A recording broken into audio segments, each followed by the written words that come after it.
Bismillahirrahmanirrahim. Pak, Mbak, masih semangat Pak? Pak, saya sebelum memulai kajian kita mau membacakan salah satu amalan dari guru saya. Saya punya guru di Bekasi, guru besar kami, Allah yarham hadratus Syekh Haji Nur Ali. Beliau selalu mengamalkan amalan akidatul mujmalah untuk menguatkan benteng akidah kita. Siap ikutin Pak? Bu, siap ikutin Bu? Ini ibu-ibunya ada ya di dalam Bu ya? Ya ikutin Pak ya. Bismillahirrahmanirrahim. Lebih semangat Pak. Bismillahirrahmanirrahim. Wa ba'du fa inna walhamdulillahi qad radina billahi rabba wa bil islami dina wa bi muhammadin nabiyya wa rasula wa bil qur'ani imama wa bil ka'bati kiblatan wa bil mu'minina ikhwana wa tabarra'na min kulli dinin yukhalifu dinal Islam wa amanna bi kulli kitabin anzalahu Allah wa bi kulli rasulin arsalahu Allah wa bi malaikatillahi wa bil qadari khairihi wa syarrihi wa bil yaumil akhiri wa bi kulli ma jaa bihi Muhammadur Rasulullah sallallahu alaihi wasallam anillahi ala dhalika nahya wa alaihi namut wa alaihi nub'atsu insyaallahu ta'ala minal aminin alladhina la khawfun alaihim wala hum yahzanun bifadlika Allahumma ya Allah ya Allah ya Allah ya kafi ya mughni ya fattah ya razzaq. Pak, kalau kata guru saya pengen doanya cepat dikabul diijabah sama Allah, maka bacalah asma Allah yang satu ini. Maka sebelum kita lanjut baca, kita niatkan di dalam hati kita, hajat-hajat kita sebut di dalam hati, semoga cepat Allah ijabah dan Allah kabul. Ya Allah, ya Tuhan kami.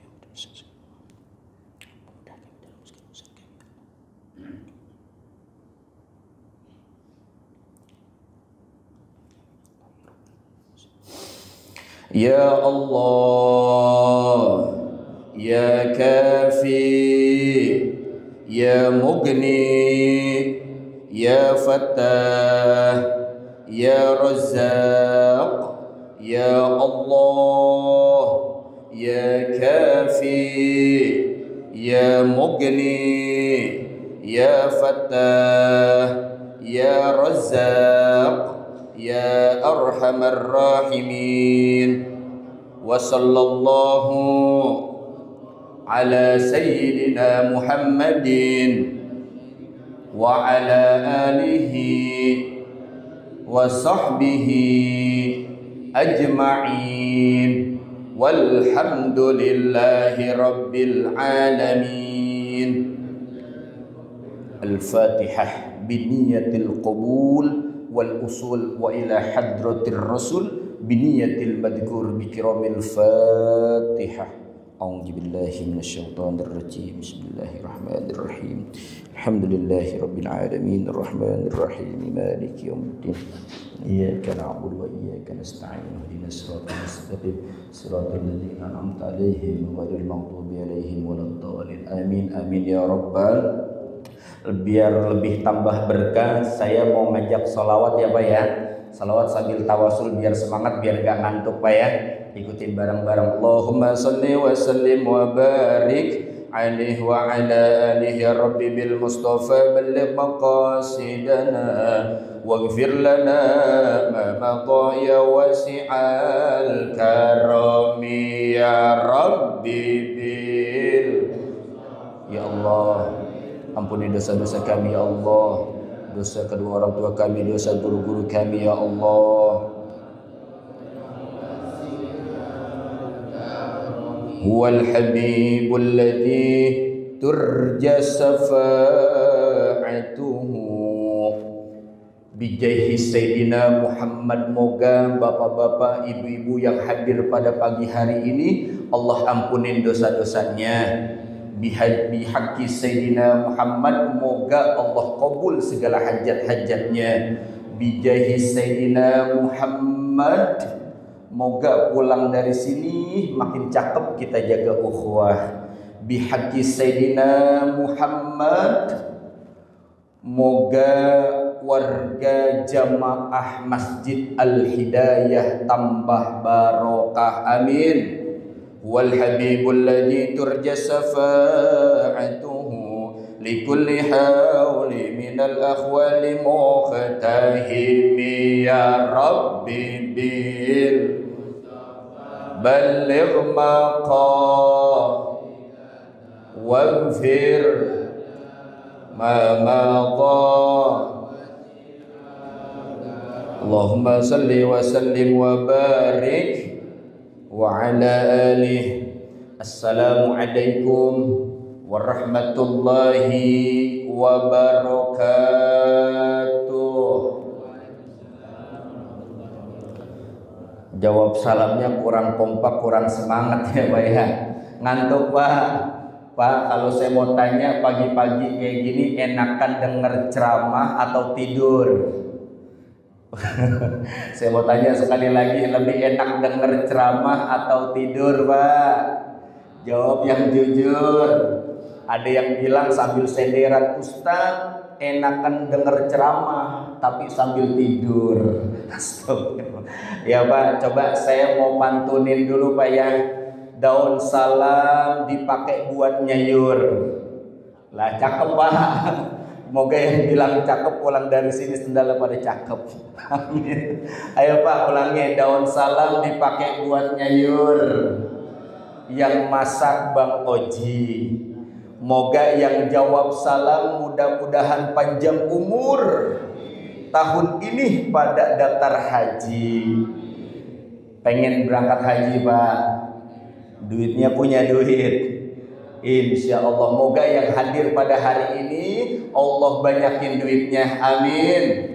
Semoga syukur-syukur sebelum mati pada berangkat haji. Pulang haji baru mati, astagfirullah. Haji lagi Pak ya, amin ya Rabbal.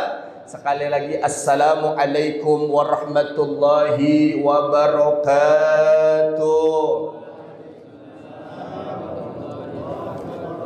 Bismillah walhamdulillah wal khairu wasyarru bimasyiatillah. Ashhadu an la ilaha illallah wahdahu la syarika lah. Wa ashhadu anna sayyidana wa nabiyyana wa maulana Muhammad ibni Abdullah wa ala alihi wa sahbihi wa mawalah. La haula wa la quwata illa billah. Qalu subhanaka la ilma lana illa ma 'allamtana innaka antal alimul hakim. Qala rabbi israh li sadri. Amin ngapa Pak? Angkat tangannya bilang amin. Ini doa Nabi Musa Pak, ketika berhadapan dengan Raja Fir'aun, minta kepada Allah agar supaya lisannya, ucapannya bisa dapat dimengerti. Alhamdulillah. Ya, angkat tangannya bilang amin. Jalan-jalan ke Bekasi lewat Kalimalang. Nah amin. Pantun bilang cakep, jalan-jalan ke Bekasi lewat Kalimalang. Yang enggak jawab amin, saya doain pulang dari sini sendalnya pada hilang. Astagfirullah. Bilang amin ya Pak. Qala rabbi israh li sadri wa yassir li amri wahlul 'uqdatam min lisani yafqahu qawli.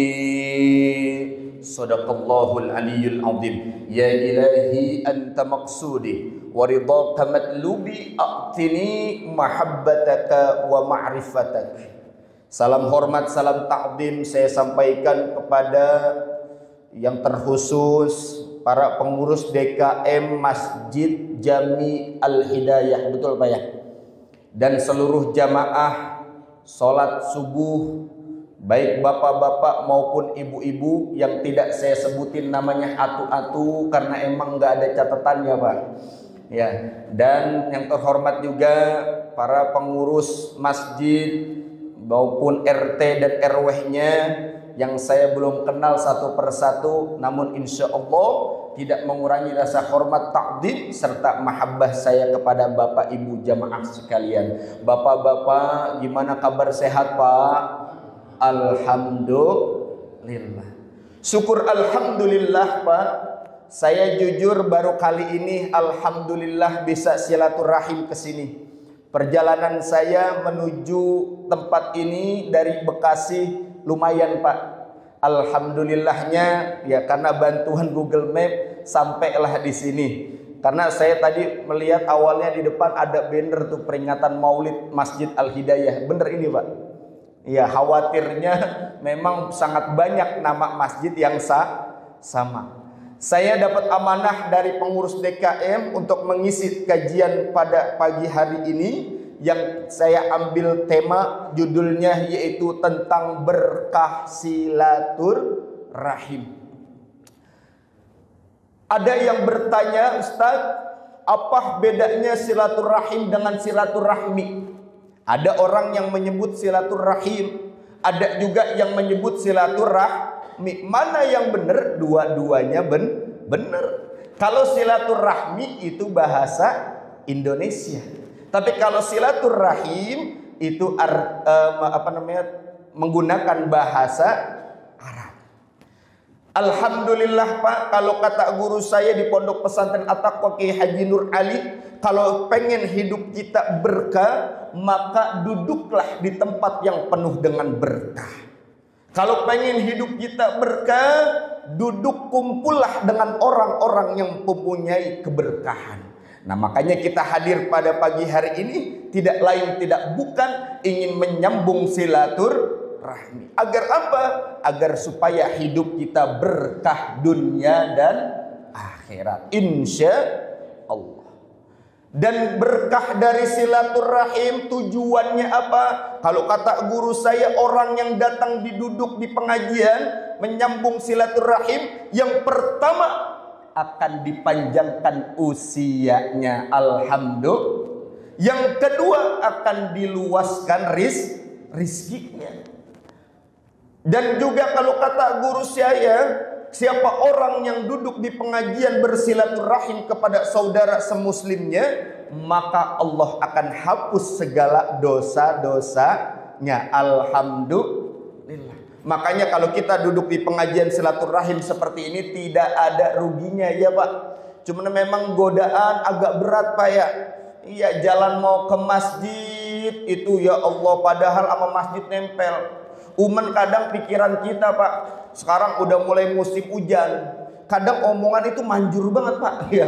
Ya teduh lagi pengen ke masjid. Ntar gak hujan, bener hujan. Giliran aja kondangan, ya tembak hujan ntar gak berhenti. Nah, ada yang kayak gitu di sini. Nggak ada, jauh kali Solo di laut. Ya Pak ya, memang godaan kalau pengen berbuat baik, pengen beribadah pasti berat. Sebab apa?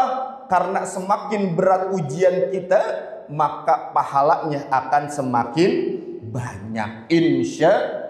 Yang berikutnya, kalau kata guru saya juga, siapa orang yang duduk silaturahim di pengajian, maka ia lebih utama daripada orang ahli ibadah yang mengerjakan sholat 1000 rakaat. Nah, di sini saya mau tanya di Masjid Al Hidayah, pernah nggak Bapak menemukan orang ahli ibadah sholat 1000 rakaat? Pernah nggak Pak? Boro-boro ya Pak ya. Besok aja nih mau traweh, biasanya ngelihat jadwal imam dulu, bener Pak? Ya jadwal imam, ya jadwalnya besok aki-aki lagi. Bismillahirrahmanirrahim. Akhirnya jamaahnya lama-lama ada kemajuan apa Pak? Habis. Ya kalau kata guru saya juga, orang yang duduk silaturahim pahalanya lebih mulia dibandingkan kita jenguk 1000 orang sakit. Saya mau tanya, Bapak pernah jenguk 1000 orang sakit Pak? Bu, pernah jenguk 1000 orang sakit? Boro-boro. 1 orang sakit aja butuh modal ya Pak. Iya, jangan jenguk orang sakit nggak bawa apa-apa. Makin hidup lagi nanya, Mang Haji, emang apa sih yang dirasa Mang Haji? Kata yang sakit lah, kagak ada yang dirasa-rasa. Coba lu bawa jeruk kali, ada kali asam-asamnya. Astagfirullah. Yang lebih parahnya udah nggak bawa apa-apa, makanan yang di orang sakit dihabisin, digaras semuanya. Naudzubillahi min dzalik. Dan Bapak kalau kata Nabi, man arada dunya fa alaihi bil ilmi. Siapa orang yang ingin mendapatkan dunia, maka dengan ilmu. Wa man aradal akhirah fa alaihi bil ilmi. Siapa yang ingin mendapatkan akhirat, maka dengan ilmu. Wa man aradahuma fa alaihi bil ilmi. Siapa yang ingin mendapatkan kedua-duanya, maka dengan ilmu. Nih, kita duduk bareng-bareng di sini nuntut ilmu bukan, Pak? Nuntut ilmu, dapat ilmu insya Allah. Kenapa? Sebab dengan ilmu hidup akan terarah. Nah, tapi Pak, ilmu harus didampingi dengan seni. Kenapa? Karena dengan seni hidup akan lebih indah. Contoh tadi imam sholat subuh, alhamdulillah ilmunya mantep, didampingi dengan seni, nadanya suaranya enak. Contoh Bapak pernah ke Makkah, Madinah Pak, di sana ada yang namanya Imam Abdurrahman As-Sudais. Ketika beliau mengimami sholat, Bismillahirrahmanirrahim, Alhamdulillahi Rabbil Alamin. Nikmat nggak sholat kayak gitu Pak? Enak. Karena didampingi ilmu dengan seni. Seni apa? Seni tilawah, seni membaca Al-Quran. Coba bayangin kalau kita imam cuma dengan ilmu doang. Bismillahirrahmanirrahim, Alhamdulillahirabbil alamin, Arrahmanirrahim, Maliki yaumiddin. Kira-kira ngantuk nggak tidur Pak? Ngantuk ya. Besok-besoknya ditinggal sama jamaah. Nah, tapi ada caranya Pak. Seni juga tahu tempat. Jangan mentang-mentang dia suaranya enak, korinya internasional. Wah, disuruh jadi imam. Enggak punya ilmu atau salah tempat naroin seni, ketika dia jadi imam pakai nada kori. Bismillahirrahmanirrahim. Boleh nggak Pak? Nggak boleh. Diomelin orang ya Pak ya. Iya. Apalagi saya pernah dengar Pak, katanya waktu itu kapan saya lupa, di Istana Negara pernah ada kori membacakan bacaan Al-Quran dengan lagam daerah. Pernah dengar berita itu Pak? Iya. Katanya boleh pakai lagam daerah masing-masing. Ini kacau Pak. Bayangkan kalau baca Al-Quran pakai lagam daerah, sholat pakai lagam daerah. berantakan Pak. Ya, sholat, baca Al-Quran itu udah tuntunan dari agama Islam, dari Nabi Muhammad membaca Al-Quran dengan bahasa Arab. Bayangkan kalau baca Al-Quran, kalau sholat pakai bahasa masing-masing. Oh, kita ke Mekah lagi umroh, lagi haji, orang Arab imam Allahu Akbar, makmum orang Indonesia Allah Maha Besar. Nah lu, saya orang Bekasi, Betawi, Allah gede banget. Nah, Allah gede banget. Ya Pak, kira-kira kacau Bapak. Orang Sunda jawabin, Gusti Allah Nanagung. Nah, kacau nggak Pak? Kacau. Nah, makanya ilmu harus didampingi dengan seni. Ini saya pernah teringat Pak. Guru saya pernah cerita Pak. Dulu pernah ada 2 orang remaja, ketika dia baru keluar pesantren, yang satu punya ilmu tapi dia enggak pede. Ya, maluan orangnya, anaknya maluan tapi punya ilmu, pinter. Yang kedua, dia enggak punya ilmu tapi dia menang pede banget. Ya, akhirnya karena orang tahu dia baru keluar pesantren, disuruhlah jadi imam. Ketika disuruh jadi imam, main dorong-dorongan. Kata yang bisa, lu aja katanya yang berani. Kata yang berani, gue gak punya ilmu, udah lu aja. Lu. Nah, main dorong-dorongan. Ya, main dorong-dorongan. Akhirnya dia sepakat. Ya, karena kamu yang berani, kamu yang maju, nanti kalau salah aku yang benerin. Tuh. Akhirnya yang enggak punya ilmu menang pede doang, maju jadi imam. Nah, yang punya ilmu di belakang, dia baca Al-Fatihah lulus Pak, selesai bener. Yang kedua surah tambahan karena sholat taraweh, dan biasanya kalau sholat taraweh udah malam 17 ke atas itu biasanya baca surah apa Pak? Al-Qadar ya Pak ya. Baca surah Al-Qadar, di awalnya ragu. Baca ayat pertama, Inna anzalnahu fi lailatul qadr. Nah lu bener gak Pak Lailatul? Bener gak Pak? Nah kata temennya yang belakang, Lailatil. Kata temennya yang depan di dalam hati, oh bukan tul ya, berarti til. Nah akhirnya di ayat kedua dia benerin lagi.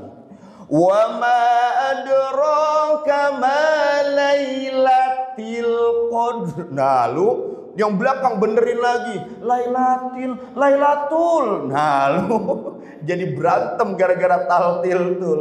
Kenapa? Karena sebab orang tidak punya ilmu. Nih kita ngaji sebentar Pak. Ayat pertama kenapa Lailatil?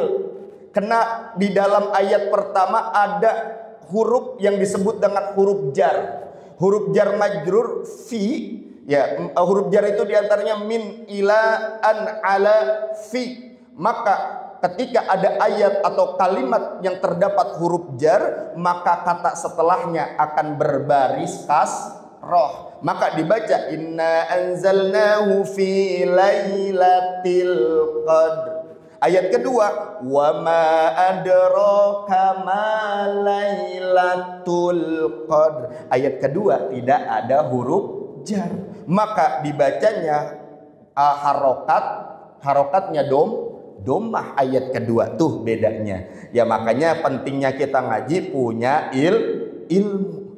Kenapa? Karena syarat jadi imam itu beda dengan syarat jadi makmum. Pertanyaannya Ustadz, kalau jadi makmum boleh enggak? Baru masuk Islam jadi makmum? Boleh. Ustadz itu dia tukang mabuk, tukang judi, boleh enggak jadi makmum? Boleh.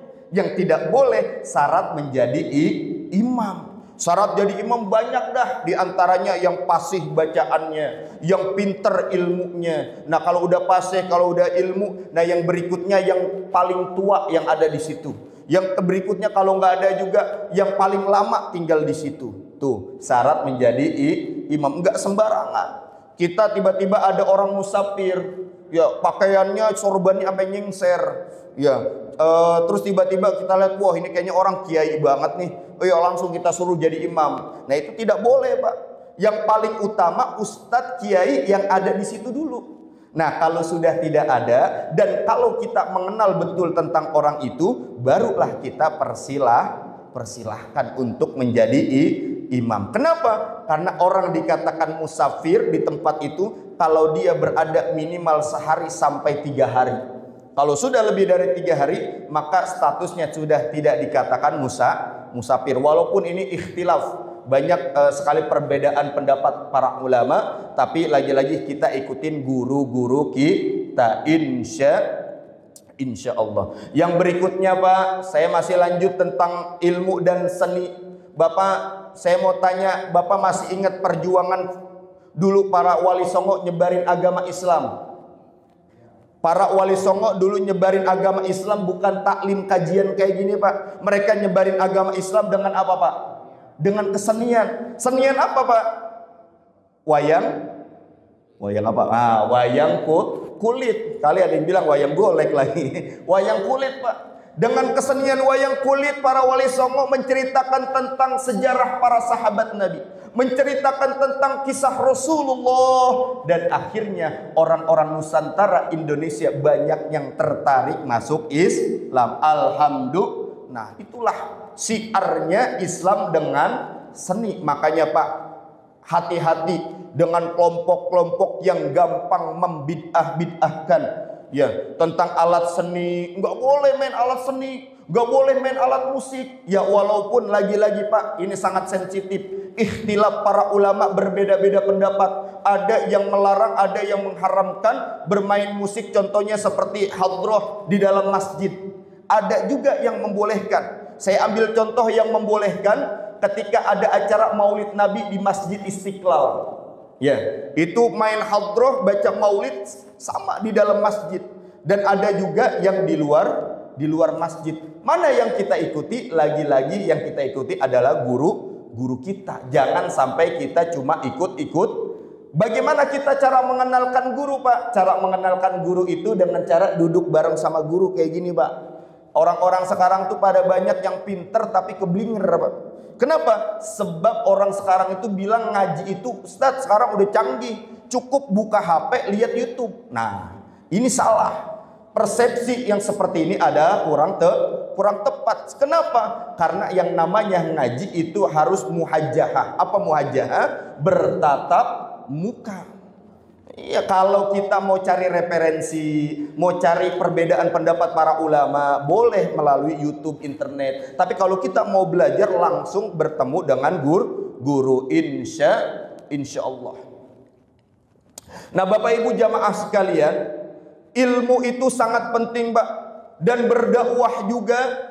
Dulu zaman Rasulullah berdakwah itu enggak gampang seperti kita sekarang Pak. Sekarang kan alhamdulillah Pak, para pendakwah, ustadz, kiai, habaib dan yang lainnya, kalau mau ceramah dijemput sampai diarak-arak, wah subhanallah, diagung-agungkan, dimulia-muliakan. Sedangkan kalau saya baca kisah Rasulullah ketika beliau berdakwah ke Taif, beliau bukan disambut melainkan beliau disambit. Apa bedanya sambut dengan sambit Pak?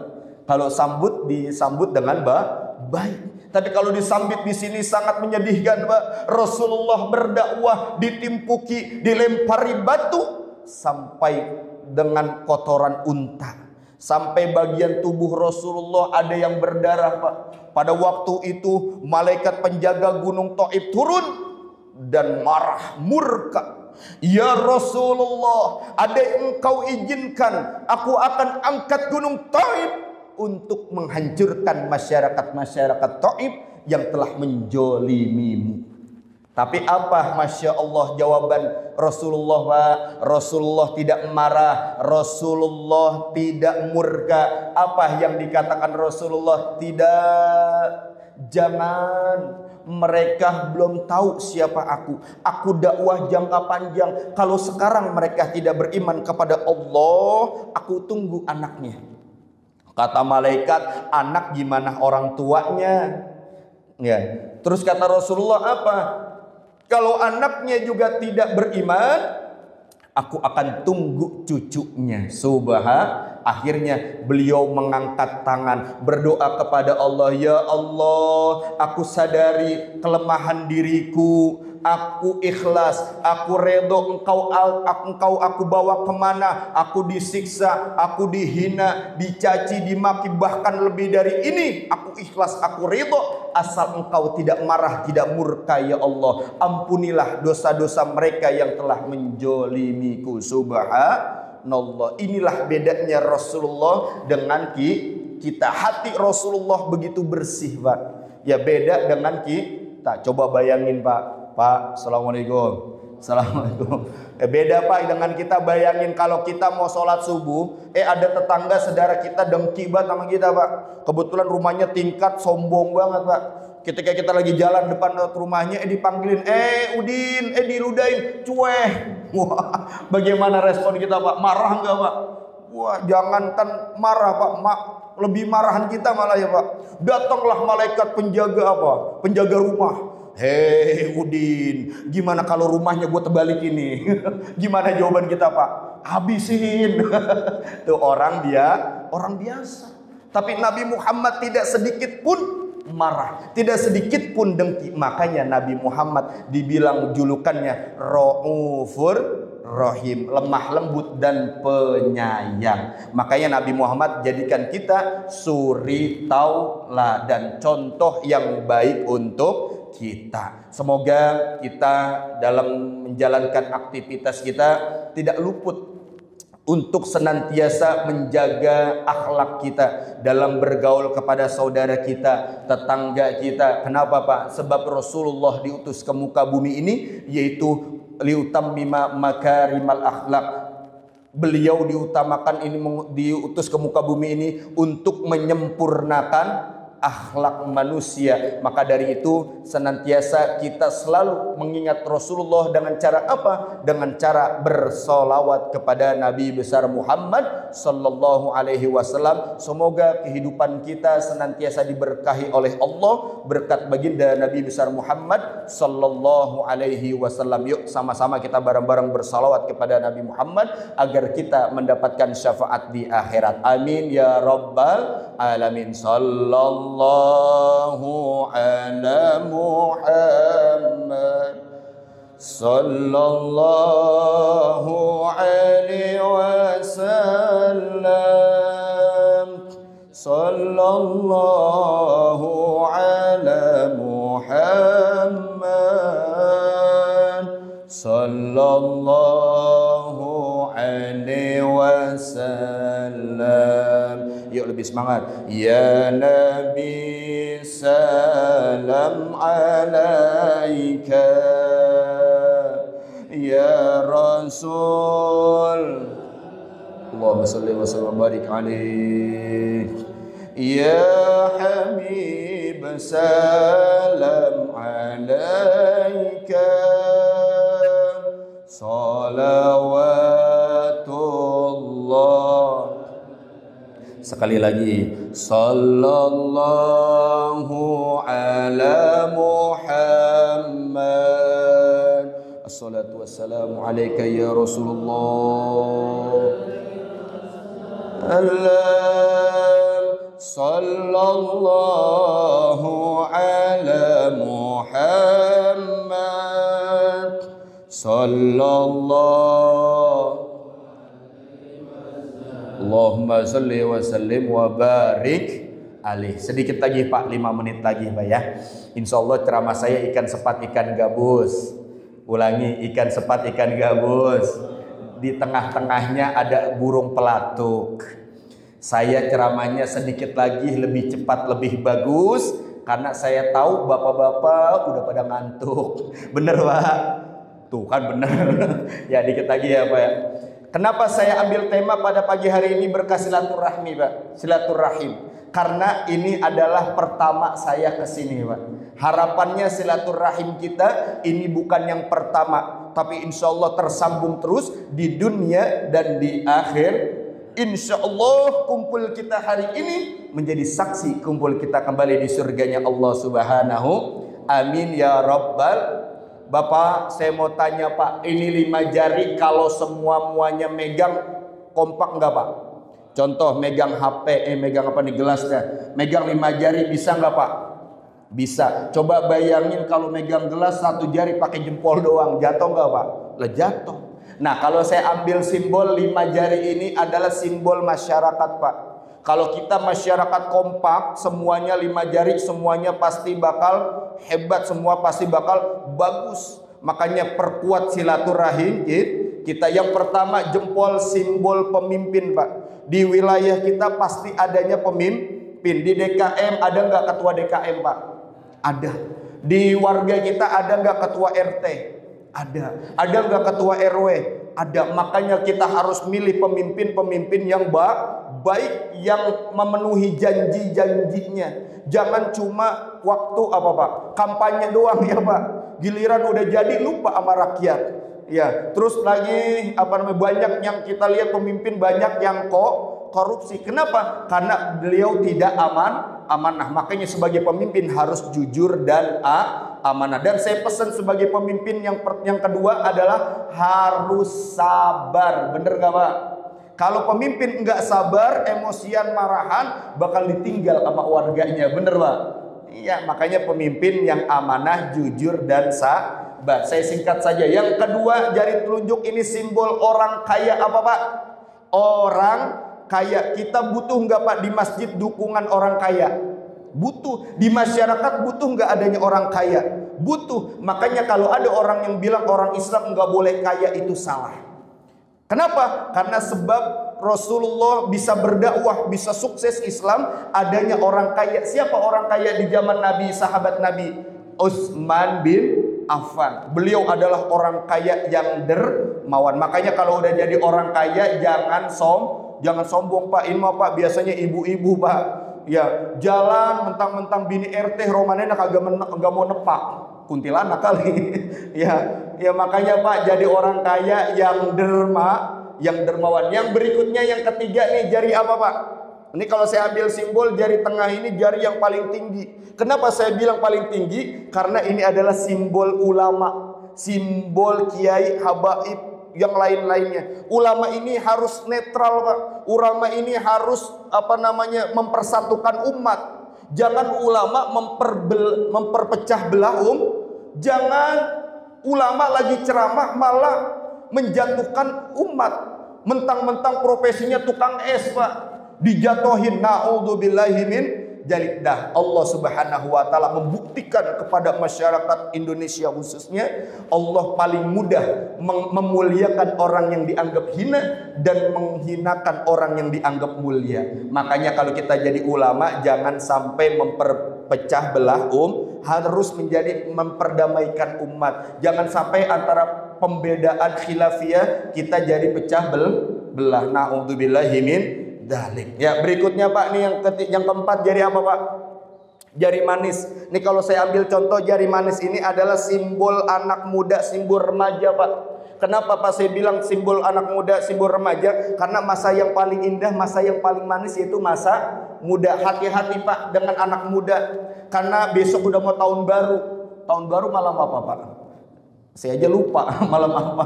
Ya, karena biasanya anak muda kalau tahun baru ini pada layar keluyuran. Jaga anak kita jangan sampai salah pergaul. Kenapa? Karena Rasulullah mengingatkan, man tasabbaha biqaumin fahuwa minhum. Barang siapa yang mengikuti tradisi kaum lain, mengikuti tradisi umat lain, maka ia termasuk golongan tersebut. Saya mau tanya, Pak, tiup trompet tradisi Islam bukan? Masang petasan tradisi Islam bukan?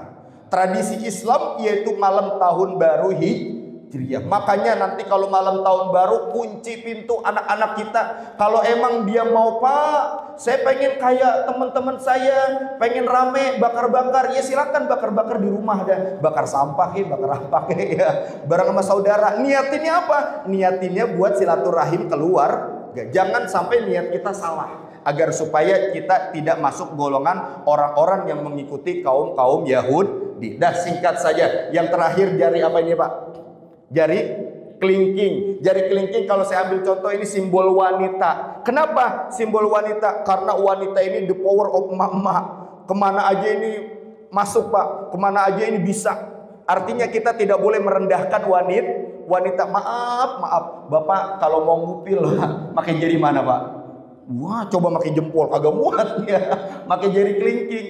Terus kalau di kampung saya Bekasi, Pak, kalau pengen ngecek ayam nelor pakai jari kelingking, Pak. Pernah, Pak? Pernah. Iya, kalau mau ngeliat ayam nelor pakai jari kelingking, coba Bapak pakai jempol. lah ledes ya Pak ya.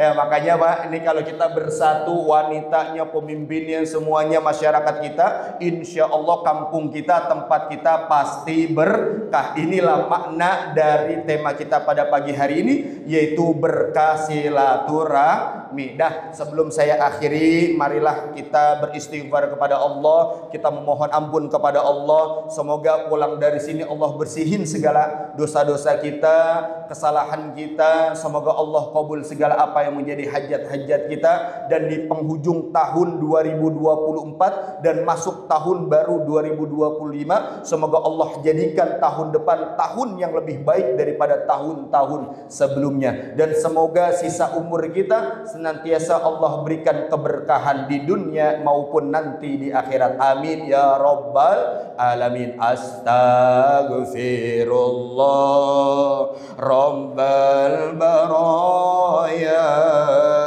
astaghfirullah minal. Ayo Pak, tundukkan kepalanya, kita istighfar. Astaghfirullah. Renungkan segala kesalahan, dosa, khilaf kita selama ini. Astaghfirullah. Hidup di dunia sebentar saja, sekadar mampir sekejap mata, jangan terpedaya, jangan terpesona. Akhirat nanti tempat pulang kita, akhirat nanti hidup sebenarnya. Astaghfirullah. Ya Allah, ampuni dosa kami, keluarga kami, saudara, tetangga kami, anak-anak kami, ya Allah. Bila Ijrail datang memanggil, niscaya tubuh akan menggigil, jasad terbujur di pembaringan. Hanyalah amal yang akan menemani, hanyalah amal yang akan menerangi. Astaghfirullah. Ya Allah, ampuni dosa-dosa orang yang mencintai kami, ya Allah, bahkan orang-orang yang membenci kami, ya Allah. Ya astaghfirullah rabbal baraya, astaghfirullah minal khataya.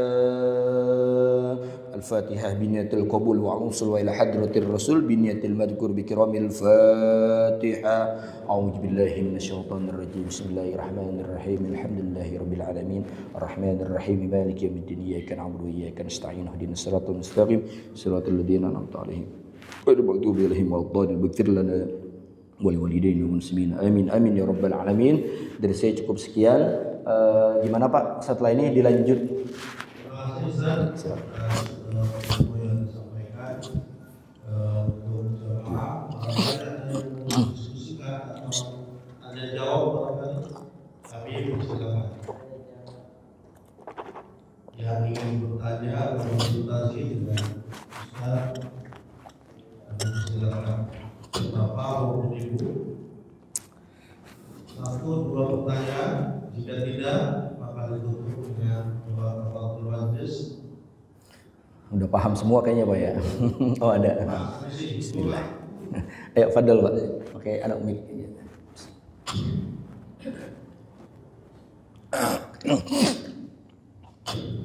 Allahumma shalli ala Muhammad.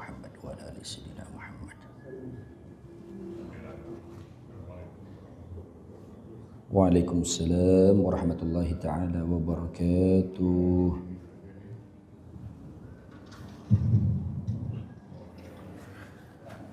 Maaf Pak Haji, boleh lebih dekat ya.